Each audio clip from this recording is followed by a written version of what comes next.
Good evening, everybody. This is All Things Cheryl here to do another video. I'm basically late. This is Saturday. I was taken back a little bit after finding out what went down on Tuesday when it came to Greenleaf and Bishop. Um, the seventh day. On the seventh day, we see that Darius and Grace is basically coming out of the jail. Grace has bailed Darius out of jail. They have been making accusation. Bob Withmore is saying that he was in a stolen car. He had PCP all up in his car. So that was just to stop Darius in his tracks because he was on to something. He had found out a little bit more information. Basically, when he went to California, so they tried to stop him. And so they made false accusations about him uh, carrying drugs.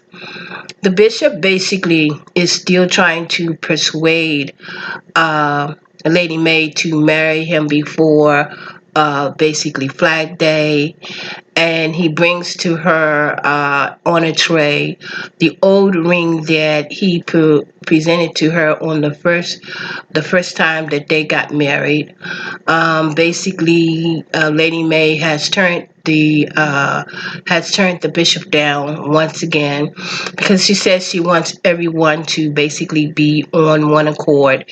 She wants the church be on one accord.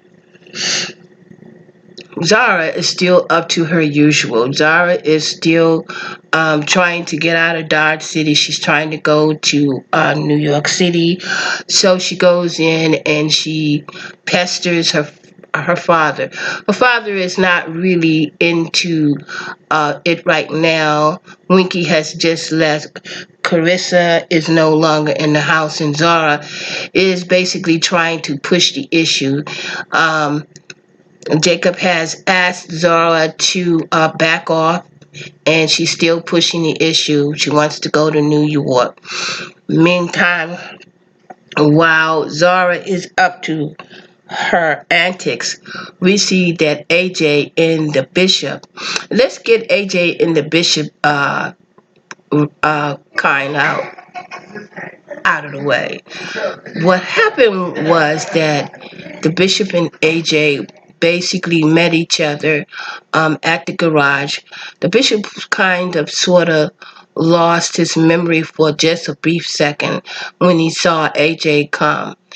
And so basically him and AJ was talking about the car. He also asked AJ, was he a churchgoer, and had he ever been to church when he was young? AJ basically told him no. He also asked AJ if he thought about trying to get saved or baptized, and if he wanted to basically do it like right there. There was one particular prayer that basically the bishop told AJ that he could say, and basically all his sins and everything would basically wiped away. AJ wasn't really, he's not really down for that right now, and so the bishop told him, well, maybe next time you will be willing to go. And he also told AJ when he did be willing to turn his life over, that basically he would be there, basically seeing him walk into his second new life. Now, I'm going to tell you one reason why I believe the bishop will see AJ turn his life over. We'll get back to that. In the meantime, I meant to tell you uh, the bishop did tell Lady Mea that she was preposterous because she was very stubborn because she turned him down once again. And she said she did not say no. So I didn't want to leave that out. And so Judy. Judy and Philip. Judy is basically and Philip and are at the church, and Judy is basically she said she wants to tear down something. Can somebody please tear down something? In the meantime, we see that Gace and Aaron, Grace's brother, who is the lawyer for the family, basically come at the church along with Darius to let them know that they have a to stop the demolition. And so Aaron tells Philando that they basically can't do anything. And then Philando says, well, I don't know about that.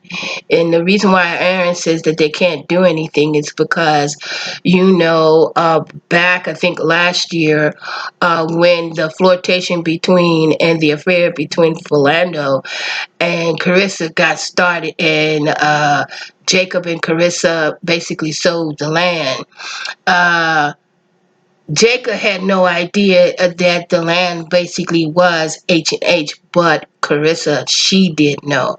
And in order for them to get the demolition to be halt, they have to basically prove that they had no idea that it was H&H land. And so Jacob basically called Karissa and asked Karissa, did you know that when you sold the land, did you know that the land was H&H?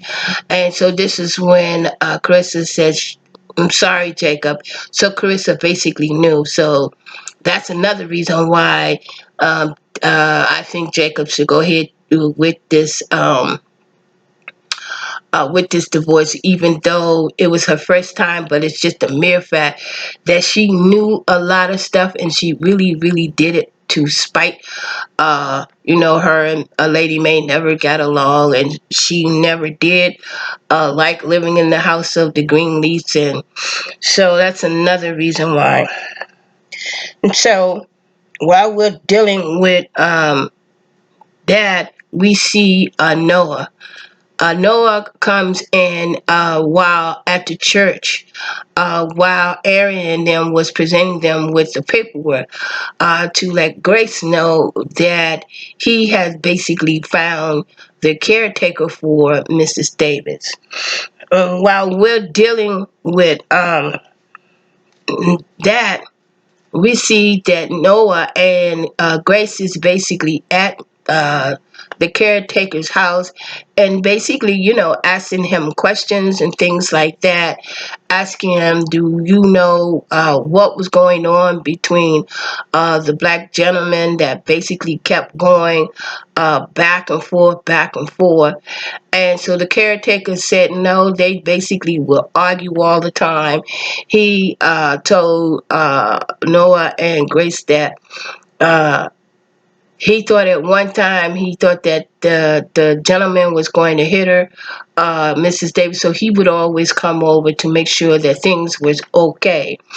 And then this is when Grace, and I believe it's either Grace or Noah, asked her, do you think they might have been lovers and things like that? And so when Grace and him asked that question, he looked like he was like, oh no, a black and a white woman? Basically, no, I don't think that's happened.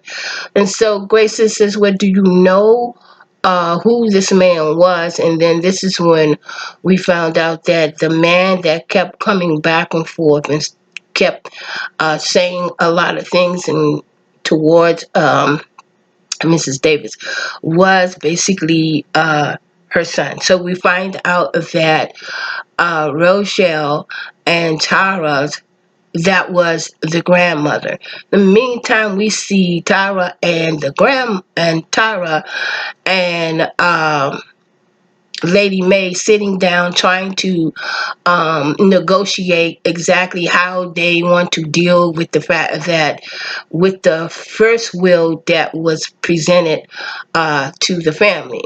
And so this is when Lady Mea and Tara says, well, you know, Tara, Rochelle, basically, she wants revenge, and she wants to find out exactly, basically, how her father died, and she really want to kind of sort of put the bishop underneath the jail. But we know that this is not going to happen, and so the negotiates between Lady Mea and Tara basically stopped because Tara says, "Well, I'm trying to do the best I can," and the both of them were basically kind of uh, disenchanted with each other. Well, earlier Lady Mea basically had presented an idea to the bishop, but the bishop, he did not want to do that. She wanted to basically sell 10 acres of the land and basically kind of give money to Rochelle and Tara, but the bishop was not having it because he said he did not do anything. He did not kill Basie's father in that fire. In the meantime, while we see all of this, we see Sophia and Zara. Zara is up to her antic, basically always using and taking an advantage of Sophia. So basically, she asks Sophia, why don't you come and stay with me in New York, and we could be the two hanging out in Brooklyn. And then Sophia says, well, I thought that you didn't want me. One minute you want me to go back to school, the next minute you want me to hang out. And it's basically, she says, oh, you only want to do this is because, if I ask my mom, because Sophia wants Sophia to ask her mother for the money. And this is when we find out that that Zora did not turn in her ticket.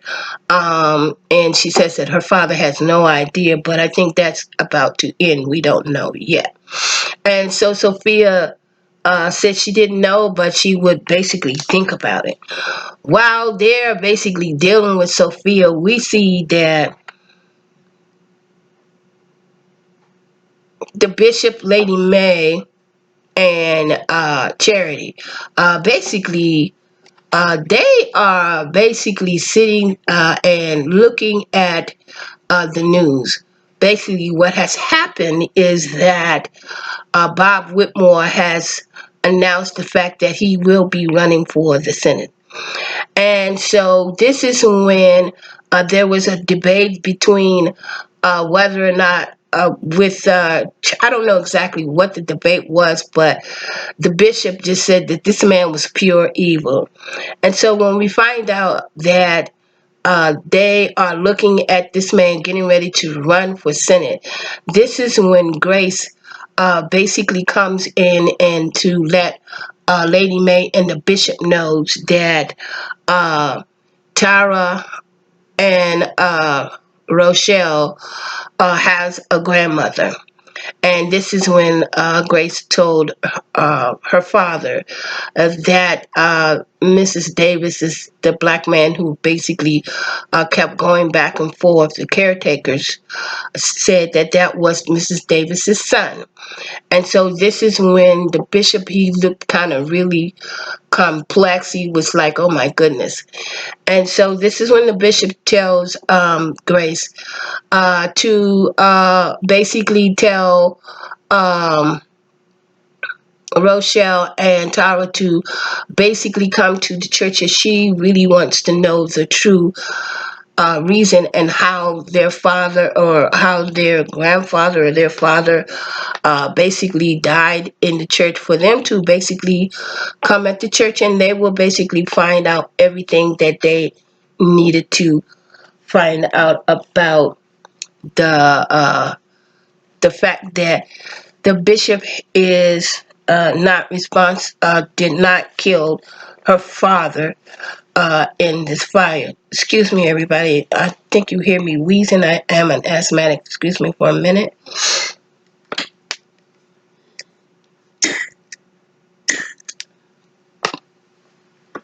I must. So we go on and we see that Charity is basically, she says, well, you know what? if we're going to lose our house, then I'm going to the church and we might as well go down fighting. And so then this is when Jacob comes in and interrupt and says, well, we need to get down to the churches because Charity has basically emailed everybody at the church and told the congregation, if you really want to know the truth, for them to basically meet them at the church, and you will find out everything about what you need to know about when it comes to the church.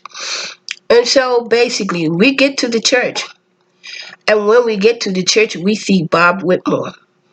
And basically Bob Withmore is in his glory. He's standing there basically, telling all the lies and the reason why the church H is need to be a part of the community, and that is just a good fit.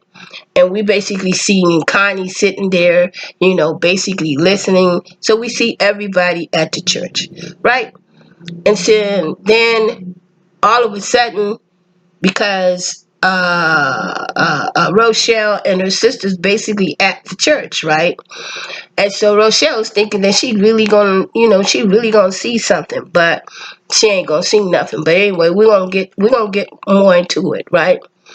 And so we see that everybody's at the church and Bob Withmore is doing his thing, and then a young woman stands up and asks Withmore about what's going on with these lendings, these low housing lending loans that his company basically made to low and moderate income people. Because Bob had a lending company, and basically most of the people who were giving these loans were black people. And so then all of a sudden, Grace comes in, and Darius comes in. Darius comes in, and Grace says, well, what's going on? Tell us, Mr. Withmore, about these low, moderate, and income loans. Did you or did you not give these loans to black people, and did they not basically lose their house? Of course, he tried to wiggle his way out of it. And then this is when we see the Greenleaf coming in knee deep. We see everybody. I think the only person we did not see was Noah. We saw AJ, we saw Sophia, Zora, we saw the whole Greenleaf family, and of course Tara and Rochelle was basically there. And so this is when we find out that Bob Withmore basically did indeed do these low and moderate income. He was trying to explain himself. And this is when Phil basically stepped up and said, my name is Phil. What was his name? I forgot what his last name is, but Phil. And so Whitmore said, well, about time someone would stand up and rescue me. And then this is when Phil basically went and told the story exactly how this lending group formed. He said, well, when he was very young, he had no idea exactly what his mother was doing. And the only reason why and the only way he found out when his mother was basically on her deathbed, and that she wanted him to forgive her for what basically she did as far as getting black people to basically trust her and to take out these loans. And so this is when things got a little bit, heavy a little bit. So hard questions began. And so in the meantime, when Phil was basically asked, telling them the story, and he finished telling the story. This is when he basically went to Judy and asked Judy to basically give him his mother's ring. Now, I would have snatched her up myself and made her pick the ring up personally. A disrespect, and you know that she really don't really like. Let's just be honest. This was an arranged marriage, and she was still married to her other husband. She hadn't even got divorced from the first husband, but she wanted to marry a black man. So arrangements. But anyway, she throws the ring down, and you hear the ring and go pick up. And so I said to myself, I just kind of shook my head, right? And so this is when the bishop says that this is when the bishop took the platform, and he went and he explained to his congregation basically what he did. It was a long speech. It was a long, he asked in so many words. He basically asked his mother, he basically asked the church, excuse me, he basically asked the church to basically forgive him for what he did, because he did not kill Basie's father. He found out that Basie's father was caught in a fire, and he didn't really realize it until after the fact. And the fact how Mrs. Davis put him in, excuse me, that second will. And basically he took the church itself, and he took out a mortgage out on the church in order to get the church that they're in now. And he said he realized that he, got greedy, and he lost himself, and he was only trying to show the church what was possible.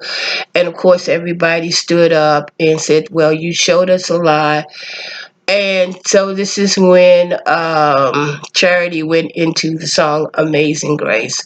Now, I heard something about Amazing Grace, the song itself, but we're not going to get into it. So basically, and so this is when everybody started singing the song Amazing Grace. The whole church and everybody got up. We see the camera pans over to Connie. Now I think Connie should, walk on out with Bob Withmore, because if it was not for Connie, I don't think the church and her devious action, because she got a piece of got a piece of the rock too. So I think she should also I think she should roll on out also. But then this is when the bishop told Bob Withmore, he said, well, I told you that basically your days are numbered. And so this is when we see everybody's, hugging and understanding. And so this is when we see Rochelle. We see Rochelle basically gets up and basically walk off the church. And then we see Grace. Grace asks Rochelle, basically, did you get what you wanted? And this is when Rochelle told Grace, I really didn't want the house anyway. I basically came there for the truth. And so, and she got the truth. Although it wasn't what she wanted to hear, but she got it. Now, we also found out that it was Rochelle. It was Rochelle who basically alerted Noah that the fact that he basically had a son. And it was Rochelle who connected them together, because remember, we had no idea that Grace had a son, but apparently Rochelle and Grace at one time was kind of sort of bonding. They were kind of sort of trying to get a business together, and this is when they began to find out a lot of things about each other. And of course, Rochelle was really in to meet and to do some things to the Greenleaf family, which basically in somewhat she had. She stole 50, her and her brother stole money, made a fake website, was able to swindle almost $250,000 from the Greenleaf. They wind up having to, I'm gonna tell you, over the last 4 years, the Greenleaf family basically went through a lot of stuff. And so this is when Rochelle told, like, even sinners, even God knows how to basically work with sinners. And so we see basically Rochelle, I'm not quite sure if they're finished with her, because I'm still, because Tara is basically still in the picture when we see when we they flash back to it as to what is going on or what's going to happen with the Greenleaf, right? So we see her. So I don't think we're done with Rochelle yet. That's just my opinion. I could be wrong, but with Tara basically still in the picture, we shall see. Now we see that Lady Mea is basically getting ready. She has all her silk stuff on. She's putting, the best perfume all over her. And, she's getting ready to, bond with her husband again.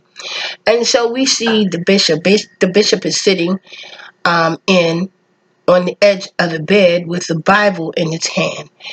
And we notice that the bishop is having some problems. And my, oh my, when I said having some problems. Now, in my opinion, and from what I can see, the bishop has basically I'm going to say, the bishop has had a major stroke. I think it is a major stroke.